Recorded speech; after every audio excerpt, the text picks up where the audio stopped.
আমি Shama Parvin, Obaid junior high স্কুলের সহকারী শিক্ষিকা, চট্টগ্রাম, বাংলাদেশ থেকে বলছি। আজ আমি আপনাদের সামনে আবারও হাজির হলাম আমার দেখা আরেকটি ভিডিও রিভিউ পর্যালোচনা নিয়ে। আমার ভিডিওর বিষয়বস্তু হলো কীভাবে কৃত্রিম বুদ্ধিমত্তা এআই রোগ নির্ণয়ে আরও সহজ করে তুলতে পারে, এবং এই ভিডিওটির বক্তা হচ্ছেন প্রতীক্ষা।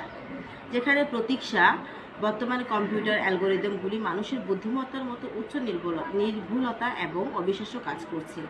কম্পিউটার এই বুদ্ধিমত্তাকে প্রায়শই এআই বা কৃত্রিম বুদ্ধিমত্তা বলা হয়। বক্তা উল্লেখ করেছেন যে যদিও এআই ভবিষ্যতে আমাদের জীবনে বড় প্রভাব ফেলতে পারে, তবুও সংক্রামক রোগ এবং ক্যান্সারের মতো জীবন হুমকি রোগ শনাক্তকরণ এবং নির্ণয়ের ক্ষেত্রে আমরা বড় চ্যালেঞ্জের মুখোমুখি হই। প্রতি বছর হাজার হাজার রোগী লিভার এবং মুখের ক্যান্সারে মারা যায়, এবং এই রোগীদের সাহায্য করার সর্বোত্তম উপায় হল রোগের প্রাথমিক শনাক্তকরণ এবং নির্ণয়। বক্তা জিজ্ঞাসা করেন এবং আমরা কিভাবে বর্তমানে এই রোগগুলো শনাক্ত করি এবং কিভাবে কৃত্রিম বুদ্ধিমত্তা রোগীদের সাহায্য করতে পারি কিনা। তিনি ব্যাখ্যা করেন যে ঐতিহ্যগতভাবে রোগ নির্ণয়ের প্রক্রিয়াটি অত্যন্ত সম্পদ নিবিড়, যার জন্য বিশেষজ্ঞ চিকিৎসক এবং ব্যয়বহুল মেডিকেল ইমেজিং প্রসেসিং প্রযুক্তিকরণ প্রয়োজন হয়, এবং এটি একটি উন্নয়নশীল বিশ্বের জন্য ব্যবহারিক বলে বিবেচিত হয় না। বক্তা প্রশ্ন করেন যে কৃত্রিম বুদ্ধিমত্তা ব্যবহার করে কি এই সমস্যার সমাধান করা সম্ভব।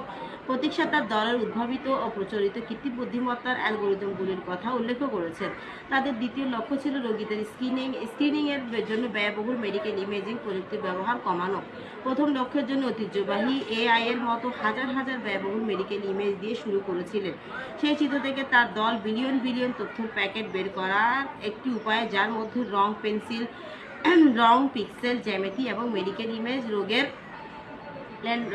রেন্ডারিং অন্তর্ভুক্ত ছিল। বক্তা বলেন যে তারা মূলত একটি ছবিকে বিলিয়ন বিলিয়ন প্রশিক্ষণের ডেটা পয়েন্টে রূপান্তরিত করেছেন, যা প্রশিক্ষণের জন্য প্রয়োজনীয় ডেটার পরিমাণ ব্যাপকভাবে হ্রাস করেছে।